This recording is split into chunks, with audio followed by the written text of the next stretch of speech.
Thank you so much for coming, and thanks to Pippi and John and everyone who's been involved in organising the talk. It came quite last minute as an announcement to all of you, so I'm impressed that this many people managed to make it out here on this cold wintry night. There is, I think, so many starting points, and we've been fortunate to have a kind of a prologue to this conversation, which involved sort of talking about, you know, Jadé's various interests, which are varied, and a kind of minefield of thoughts and ideas that I think will kind of loosely connect to the work you see in this room. But I think it's so important, particularly as you're getting to know Jade and her work, Jadé, for the first time. Sorry, it's an easy mistake. That there is maybe a need to kind of, you know, give people a backdrop as to, you know, how you became a painter. So I think maybe you should start with, you know, your first painting, or your first experience of painting, your first memory of painting. Oh wow, my first painting. First of all, can everyone hear me? Okay, great. Oh, okay. Now? Yeah? Okay. Well, I mean, first painting would probably be at Slade. But in terms of my memory, in what way? Like how it affected me? Well, or? it's surprising to know that you consider your first painting to have been at Slade. I mean, was there an earlier memory of painting? It doesn't matter if it was a particularly elegant attempt at painting, but, you know, some sense of what it meant to paint before you arrived at Slade. Well, not really, because I felt like everything I made before Slade was based on a project at school. Right. Or, you know, it didn't really come from me. It was something I had to do, even if I enjoyed it. So I feel like if I had to talk about my first painting that was derived from just what I wanted and what I was interested in, then I think the painting I made at Slade would be the one I talk about. Okay. But that painting was, I still have it actually at home. It was just a painting where I really engaged with colour, and they were always my earlier works, whilst I was doing my BA, were always very soft and pastel-y, and subtle changes in colour. And so the first painting I made was like a really deep purple, atmospheric, cloudy looking painting with a snail shape. Right, with a snail shape? Yeah, I call it a snail shape, but it wasn't a snail. All right, okay. It was something like a snail. Yeah. And I think that kind of brings us into an interesting kind of way to think about painting. I think we discussed the way in which maybe your formation as a painter was never in response to, let's say, a canonical sense of art history, and painting was never seen as a kind of a formal project that had to do with achieving a certain outcome. But maybe for you was kind of more embedded in an expression that was about this question of identity. But I think that one of the ways in which I think we could start thinking about the paintings in this room is to kind of talk about the connection between studying painting and what it means to sort of reject a certain idea of, let's say, traditional painting versus, you know, exploring ideas that are kind of more, let's say, outside of art history as a kind of discipline. Or I mean, a lot of my works actually just come from my experience and the things I engage with on a very innocent, pure level. For me, especially, one of the challenges I found with art school was the pressure of having to know about painting, or having to know about art history, or having to have read this and do this. And of course I wanted to, but actually I honestly couldn't do it. And I rejected that, but in a very, but it was also quite tormenting as well. But the moment where I really learned the value in the things that weren't necessarily art that informed my work was when I went to Japan. And for any of you guys that don't know, I as a teenager I was very geeky, and I watched a lot of Japanese animation. And from the ages of 13, I wouldn't leave the house. I'd rather lose myself in another world than be in reality. And so what informs my work for me is understanding why that was so important to me, why was I taken by something that could be seen as a mere hobby, but is actually something that genuinely interests me and engages with me. And then also realising how that goes beyond just watching something and understanding its importance in you, but also seeing the links in your life, as well as, you know, I take from colours as well. Why am I drawn to a certain colour? Why is it so important that I have a certain outfit on? Why is it so important that, I don't know, objects kind of define me? And then immediately you start to question everything that you use in everyday life, or everything that you engage with in everyday life. You get a different outlook on the way you make work. And I think knowing a lot about art is important for making, just in the sense it makes you critical. It's the only reason I'm able to question things, but I don't believe it should be the source of the work. Mm. But it is interesting in that question, because actually when I said Jade's work starts Jadé. with Jadé, I'm going to keep doing this. It's going to be an ongoing thing. We met very recently, and I think it's just a kind of a natural inflection. But Jadé's work absolutely needs to be thought about, I think, through the terms that you described, which I think are extremely broad, for the reasons that I think the word identity I mentioned is not indeed prescriptive. Identity kind of becomes a thing to take apart. And we've spoken about that in very interesting ways, because in the kind of instance of anime and all of its cultural, let's say its cultural forms, it indeed isn't something that people necessarily link to a formal history of art, but you had a kind of intense interest in anime. And I wonder if you could speak about what was the kind of initial encounter, what it meant, because I think through your conception of anime, it might be different indeed from any kind of stereotypical projection that one might have from outside of that culture or subculture. I mean, if I'm talking about specifically why I'm so drawn to Japanese animation, I think if I had to tear it apart, it would be the emotional content of what I was watching, or the element of trauma or an element of tragedy. I was always drawn to very depressing storylines, but that was the beginning of understanding what is important to me. So, and noticing that, you know, anime is a big part of me, but it's not the only aspect. I love soundtracks, for example. I love anything that really distances myself from reality. And I dress up from time to time. And I remember a good link to this is like, and this is when you get really excited and realise everything you're making has always been a part of your practice, is like remembering like when I was younger and I told a teacher at school my name was Cindy, and people called me Cindy for a whole year. No, it's true. But you know, it just highlights the importance of the element of escapism in my practice. And then you start to tear that apart and try and understand its relevance to the making. Did I answer your question? Yeah, absolutely.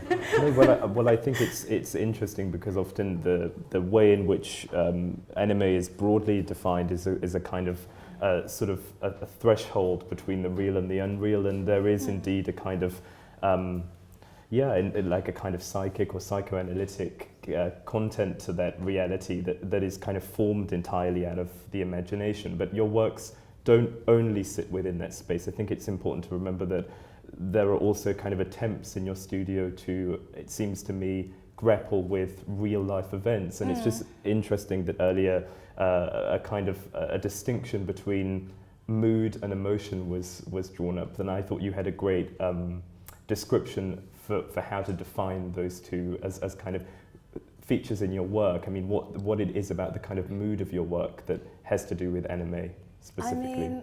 I mean, anime is just a very small element of the work. I think the important thing to remember is that all these paintings are bringing together anything I kind of attach myself to, are drawn to, whether it's an object, whether it's finding something in an animation I really like, or whether it's an item of clothing I've seen, and bringing them together on the surface to reflect something else, or help me understand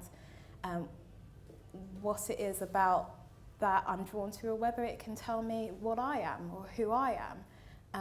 I've forgotten your question. Can you repeat it? No, it's just the idea of mood, because you talked about the fact that we all often perceive anime being something that's mostly kind of mediated through a cartoon, let's say, to be something that is kind of, let's say, about positive emotions, or about reflecting a reality that's brighter, or let's say more exciting than our own. But it can also be a place of trauma, a place of kind of.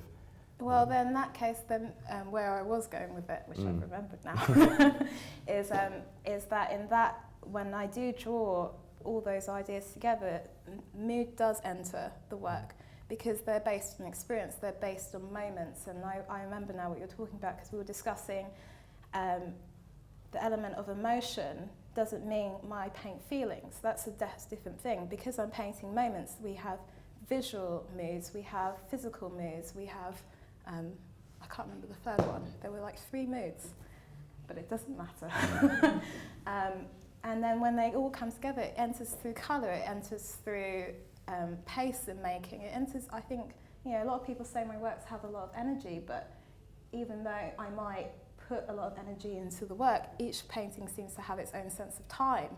And I think that's because they all describe different moments as well. And I think along that idea of a sense of time, I think painters can often talk about their works in terms that often relate to the notion of failure, which I think you have a particularly strong relationship with insofar as how generative failure can be, which kind of seems obvious, but I think the ways in which it becomes generative might be interesting to explore.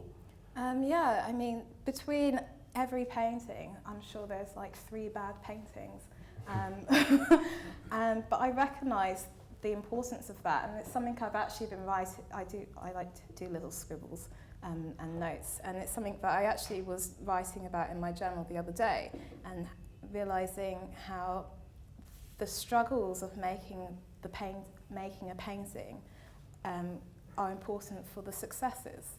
And actually, if I had to show all my failures in between these works, or the ones that I consider failures, you'd see a definite growth and relationship between them all, and where I've recognised where I've done something in a painting that I've abandoned, but it's come up again in a work that I've enjoyed. But yeah, I don't know, it's kind of, I wrote something about the vicious cycle of painting, or like the torment of being a painter. And actually, even though you can accept that those failures are important for the making, it is very depressing, and you can sometimes get swallowed by it. And actually, I didn't realise until very recently how much my mood is tied to how my work is going. But that's because my paintings are me. And so if my paintings aren't doing what I want them to do, then I'm not doing what I want to do, or I'm not feeling how I feel like I should be. It's a very complicated relationship. But then the work is, in that sense, is very sensitive. And I am a sensitive painter because my works come from experience in life. There are ups and downs to that. But you can turn your weaknesses into strengths, which is something I've enjoyed very recently. Well, I think on that point, I think the idea of escapism, you have to return to it in a way, because I think the paintings, to think about them as objects, because we were kind of trying just to kind of launch you into, I guess, the emotive fantasy of everything that your world is constructed of. In fact, the paintings are an outcome of a whole set of, let's say, interests that aren't merely the act of painting. And if the act of painting kind of precludes anything, it seems to be an interest in a certain form of escapism. But I think important not to distinguish them from escapism itself, because the idea of your life, your real experiences are also kind of composed within the work, even in codified ways, because you're not necessarily representing a reality that we recognize. And I think with that said, I think does the idea of escapism, particularly in your work that doesn't signify anything, doesn't necessarily represent anything, has that been a challenge sometimes to sort of to speak about the specificity of how people might see something entirely different in a painting?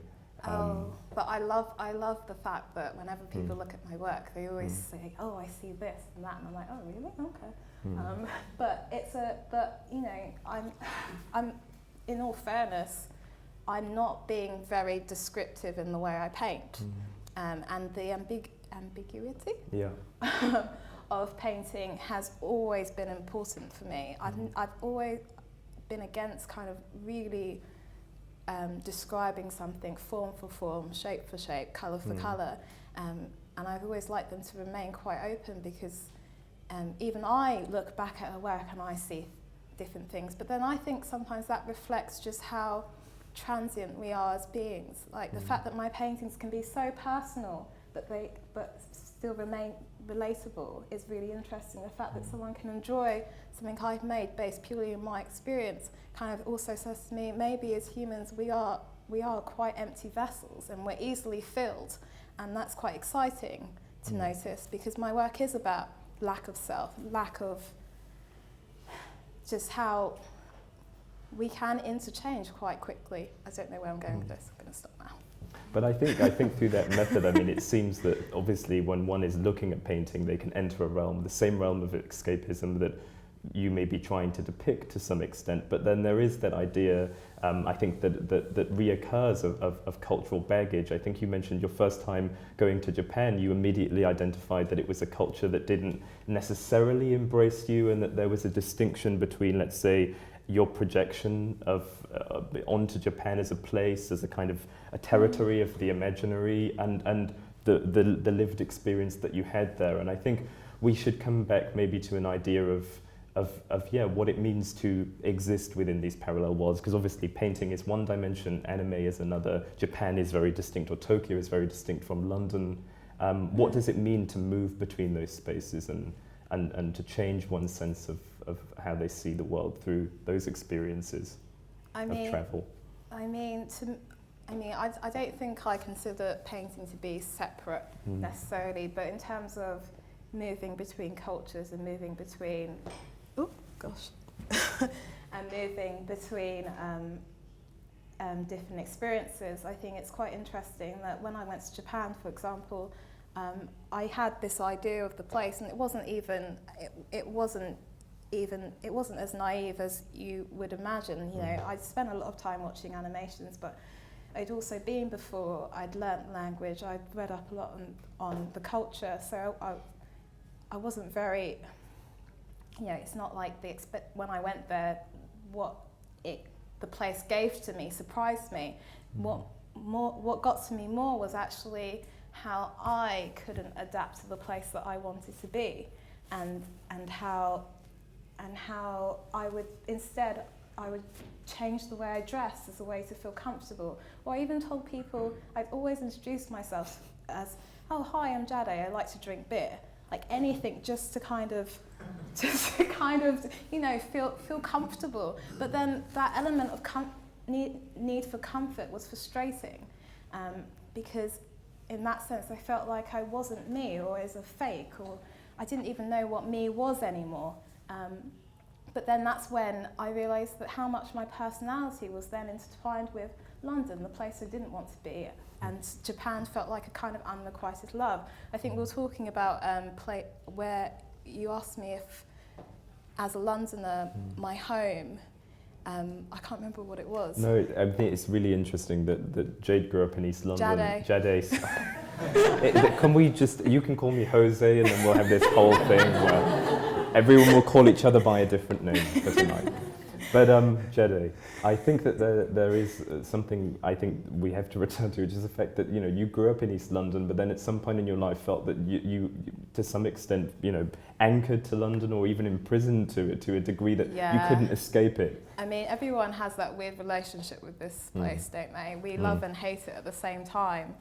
I refer to it as the London shackles. I always leave, but then I always have to return. But then I was also talking about it in terms of being in a relationship. It's always complicated you love it and you hate it and you need a break from it. And Japan was kind of me wanting to move on to my next person, but it was an unrequited love. But in what sense was it an unrequited love? Because I mean, to think about it in the fictive terms of anime, you could have clearly just inserted yourself in that space as a kind of fantasy and almost lived as another person, as Cindy, or indeed as Jadé who drinks beer. The Jadé who drinks beer is actually just me. Okay, one and the same. No, but it's interesting because I agree. You would think it's so easy just to create another reality for yourself, but then the problem is that actually you can't.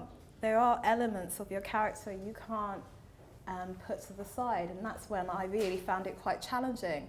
Japan, especially when you go to Japan, you notice their society has a lot of rules culturally as well, and what I found is, like, for example, I'm a loud person. I'm very selfish. In Japan, you can't complain about anything.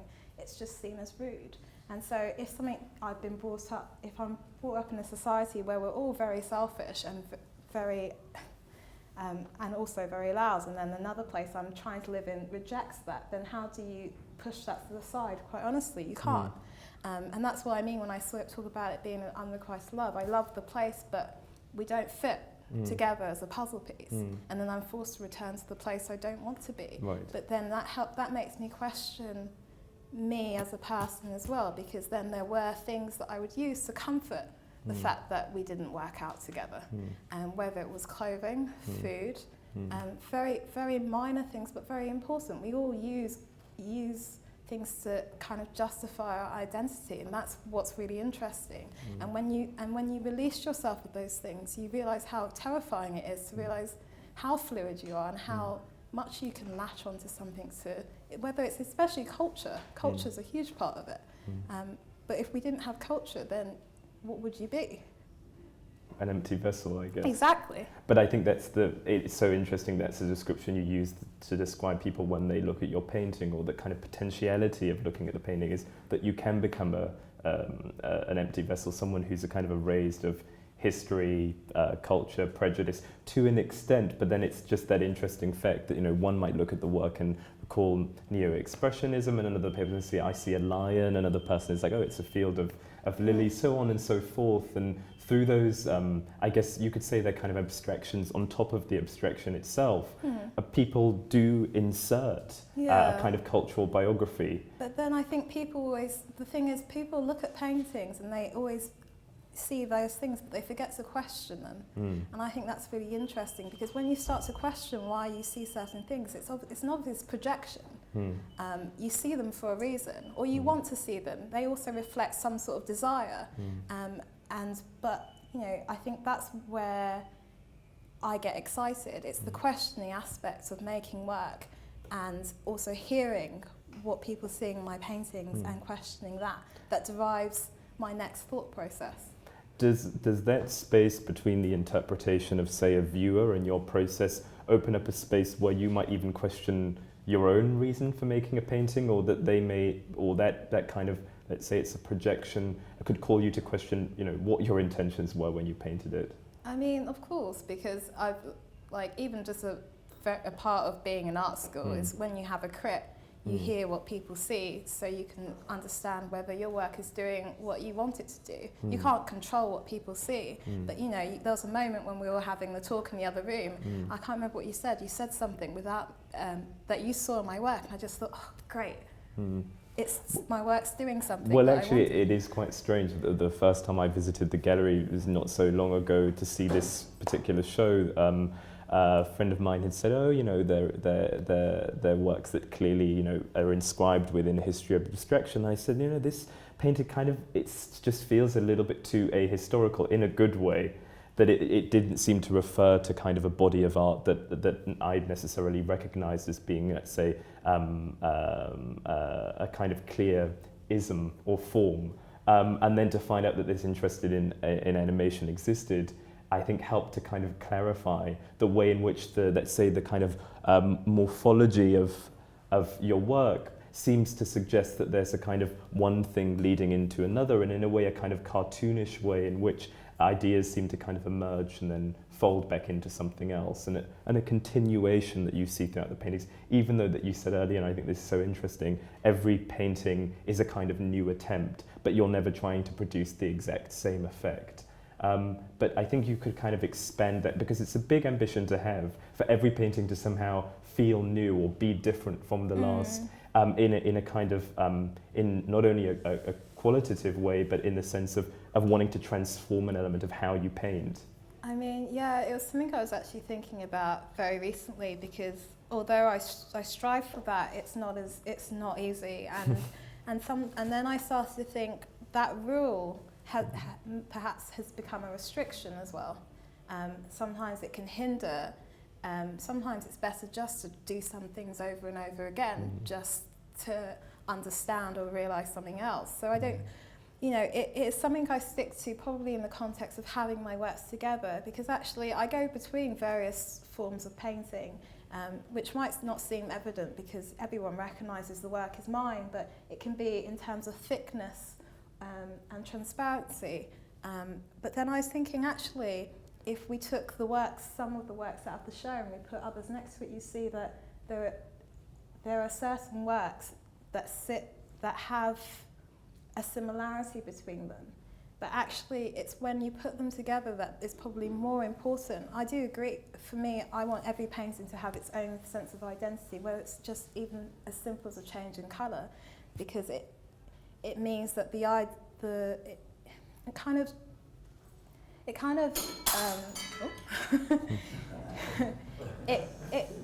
it's a way of proving to myself that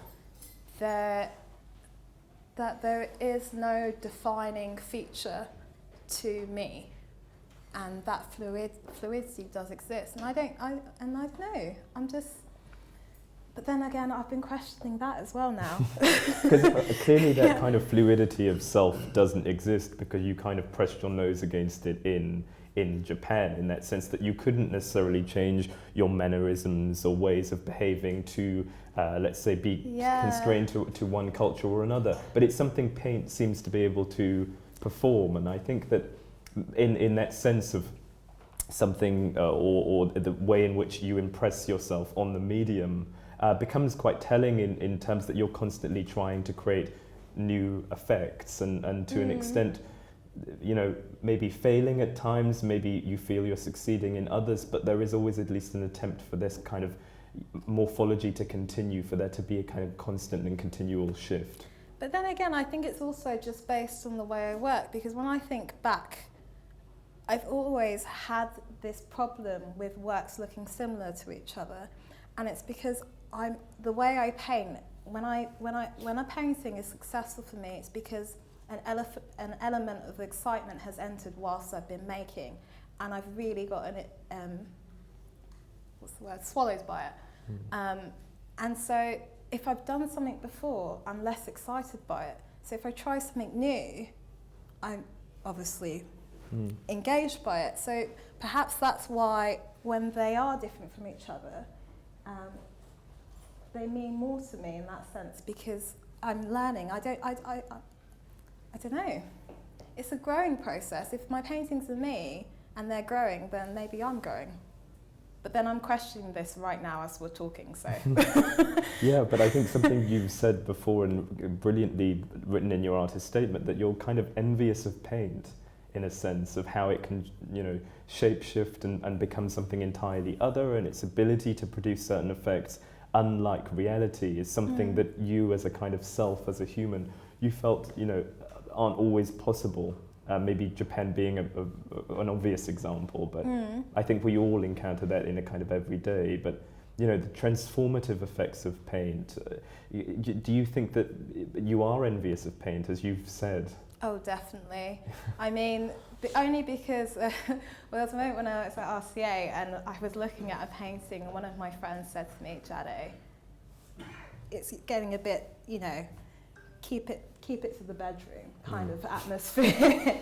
And I don't think I fully understand it myself, but there are moments where paint interacts with another colour or a movement that I can't even describe why I'm drawn to it, but it's trying to recreate those moments that helps me understand more about the enjoyment of painting. I am a very materialistic painter. It is about the material.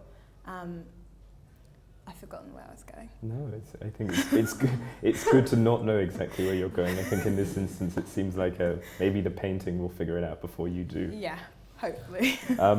But I think that with that said, I think one of the other areas in which that sense of wanting to inscribe another identity in each painting or a separate identity is through the titles of the work. And I don't remember the titles for each work in this room, but if you could talk about how the titling is important. Oh, okay. Well, the titles of my works are really associations. I never think of a title before I make a work, and even if I've tried to in the past, it changes on its own. It can happen whilst I'm making a work, or it can happen after the work, or it can happen a month after the work. But my titles are really important for me because I know if a title is right for a painting if I can't let go of it, if I can't rid myself of that association. And also, in terms of the word association, if my mind can only think of that sentence or word in respect to a certain painting, then that's also a way of trying to understand my thought process and reflect something else about my perspectives. Yeah, and a lot of my titles actually end up being a bit negative. I'm not sure if many people have noticed, but I think it's really important to realise, because one thing I learned, or one thing I realised whilst I was in Japan or when I came back, is how frustrated I was that we easily reject the negative and celebrate the positive when negativity is a huge part of being human. And for me, finding a place for them negativity to exist was a wonderful attribute of painting for me as well. And helophobia is an important title. This painting is helophobia, which means fear of the sun. For me, that also meant kind of fear of positivity. And also, I've never really liked the sun. I mean, I like the sun, it's all right. But there was always elements of fear of how the sun changes my appearance, or discomfort and heat. And I never really, people would always be like, oh, but you have to love the sun. I was just thinking, but why? When it's a sunny day, my favourite thing to do is sit inside and look out the window. But the fact that people question subtle things like that should be questioned more. Why do we have a certain way of thinking? Why are some things wrong and right? Why can't we accept negativity more, accept different perceptions more, rather to conforming to society views that we've never actually questioned? And I question things a lot. Interesting though that it's seemingly if you would think of it along a kind of negative positive dialectic, and you don't like the sun as you pointed out, does that mean that naturally you prefer the winter, or no, it's not I that hate simple? The winter. Okay. Nah.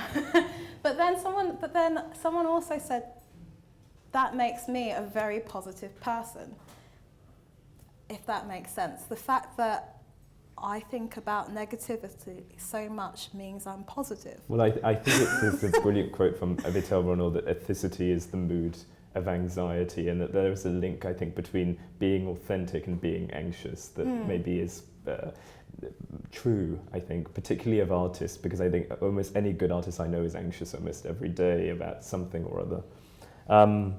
I think I want to bring just forward one quote, and you wrote a text. I mean, it's so interesting to me that it seems like the difficulties you encounter in painting of, failure every other time that you're working is something that you don't encounter in writing, because you write so fluidly. But in this piece that you wrote called My Window, you say, repeatedly picturing the moment of my death has become an indescribable, endless pleasure, creating the thirst for the pull of life I was not subconsciously born with. I visualize myself gazing out of a window. The conversation between us resonates with the stillness of condensation. The delicateness of time has become as fragile as a falling tear, unsettling yet meaningful. I fear that if I were to lift my eyelids, to taste a glimpse beyond the transparent veil, laced with drops of faint colour, I may be seduced by the illusion of my own reality, kidnapped by echoes of silence, the visible noise. And it's a text that goes on to talk about the kind of the pleasure in a way. Maybe it would seem like a sadistic pleasure to some, jumping out a window, and what that would mean, and what that experience would be. But I think, at least from a kind of existential standpoint, it seems to sort of speak to the crisis in your work of there always seeming like there's something beyond. But it's, I think, maybe something that you'd like to elaborate on, that text. I mean, the way that text came about was because I have a thing where I really enjoy sitting by a window, and this is what I was talking about, is when you start to question things that you just do, you realise its importance in your work as well. So I just merely questioned my appeal to sitting by a window every day, or like when it's sunny, why do I prefer to see the sun through the window? And then I thought about the window in terms of reflection as well. And you know, I feel like there's three ways a window can work. You can see the image beyond the window, whether it's a nice landscape and you can see yourself. But then there's something really wonderful that happens where you can see your reflection merging with the image beyond. And I kind of related that to self and understanding painting and the enjoyment of painting, and why we are, or I am perhaps drawn to it, because it reflects elements of me, but also reveals a certain desire as well. But I think the element of desire maybe, and the kind of language you use to describe looking through a window, I mean, was the encounter with anime somewhat similar? Did you project onto the characters you were seeing, or onto the culture more broadly? Because I think it's acknowledged, and I don't know if anyone's ever seen an anime kind of convention, but people become kind of other versions of themselves. I mean, they're dressed up entirely, but it's the characters, the forms that they most identify with, that they transform into. And that idea of shape-shifting, that obviously can be done through paint, can be done through animation, seems to be something that you're getting at when you're describing looking through a window. I mean, but that thing I'm getting at is the element of anime that I enjoy, which is the element of escapism. And there's something about looking out of a window that is also a form of escapism. It's seeing a place without being there. And if you're going to draw the connection between the window and anime, I think it's more important to realise the element that merges the two ideas, because they are very separate things, but they have something in common, and it is just escapism. But then the escapism aspect is recognising why it exists. Why do I feel the need to distance myself from reality? Is it because I can't accept it, or because I don't feel like I belong in it? And then, in that sense, why is the window so? Why am I drawn to a window? Why am I drawn to painting? Perhaps because in that moment it reveals how empty I am, but it also reveals the desires I feel. It's a very complicated relationship. I mean, that text I wrote is very long, and it doesn't. I'm not sure if it really concludes anything, but nothing I write about my work comes to a conclusion, because I'm still trying to understand a lot for each painting. Yeah, it seems to be the case, and I think, are there paintings in this room in particular in which you've started to see other things emerge since they were produced? Obviously, you said the titling of the work can come often much later than its making, its production, but there is maybe a sense that now they're in a completely other space that's not your studio, kind of divorced from you. They kind of enter a new set of, symbolic cultural associations. People come into the gallery and kind of take them as they are presented. There's kind of no other way to do so. Do you wonder sometimes about certain decisions you make at this stage too when you look at a painting? In this stage, as in when it's out of the studio? Exactly, yeah. I mean, I feel like if this wasn't my first solo show, I'd be better equipped to answer that question, only because I have nothing to compare it to. Right. But there's a really nice sense of satisfaction here. I feel like out of the studio, my works are able to breathe. And honestly, I don't think the way I saw my works in the studio is anywhere as great as they are in this room, but also because for me it creates a new world. The pleasures I have of the arrangement of or the hanging of this show are kind of because they also it's like having an experiment and then seeing the results, and then from those results deriving a new experiment, questioning something else, but also I think I'd be lying if I didn't say I'm just also purely excited to have a room just filled with my work. And I think that kind of overtakes any kind of structured intellectual answer to your question. It's really nice to have a room filled with my work. And is it a feeling of completion? Do they feel that they've been made complete by being shown outside of your studio, or do they feel very much complete at the moment you complete them? Because obviously they can't. They gain a title very much later than they get completed.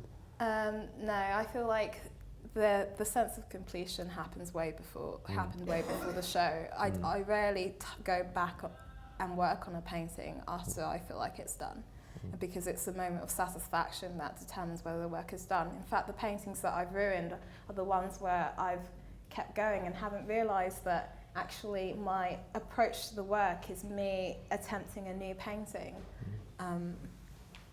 These works were complete before the show. And offering a title, just as a point, that is a process of completion, or not as much? I don't think the titles are super important to the completion of a work. They're important for the works, but they don't make me feel less satisfied if they don't exist. Right. Sometimes I wonder if we title works because we're afraid to leave them untitled, but then also a title can give a work a lot. It can give it a different perspective, and it in some ways controls the viewer's eyes, or can excite them. But actually, once I do have a title and it really sits right, it's like a leveling up of completion. Right, interesting. I think as a final point before we open to questions, I'm sure there are many. We should kind of, I think, sort of emphasize this point that I think this being your first show and painting, at least in the way that you conceive of it, being something that's in constant sort of flux, a kind of against the grain of your own experiences. Painting is the thing that you're constantly having to grapple with and come back to it, metaphorically, in the same way that you're coming back to London despite escaping or trying to escape via various kind of other channels. Would it seem to you that, I guess, the work that you would produce in the future would be anything other than what we see in this room, something other than painting, or do you feel like a painter more than anything else? That's a good question.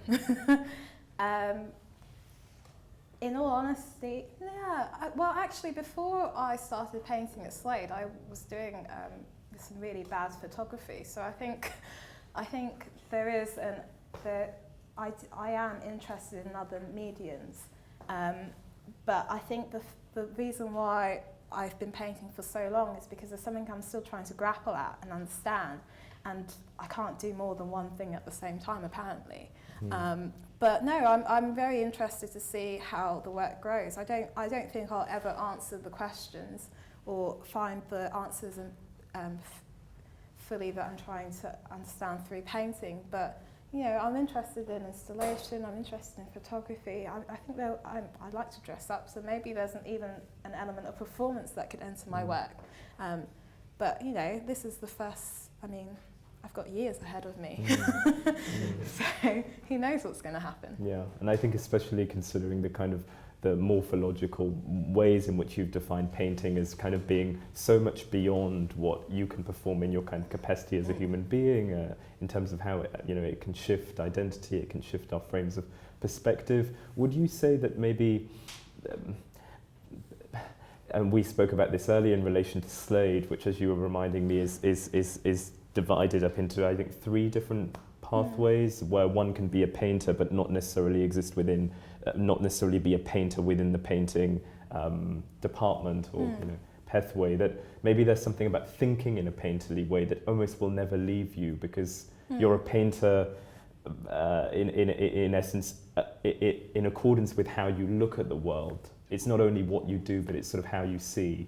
Yeah, but then I realised that the way I've always looked at the world was even before I realised I enjoyed painting. Right. Even when I choose an outfit and the colours, I'd always compare the colour of the outfit to the complexion of my skin. That was such an important thing for me. So I've always had some sort of aesthetic sensibility, but I don't think that's limited to painting.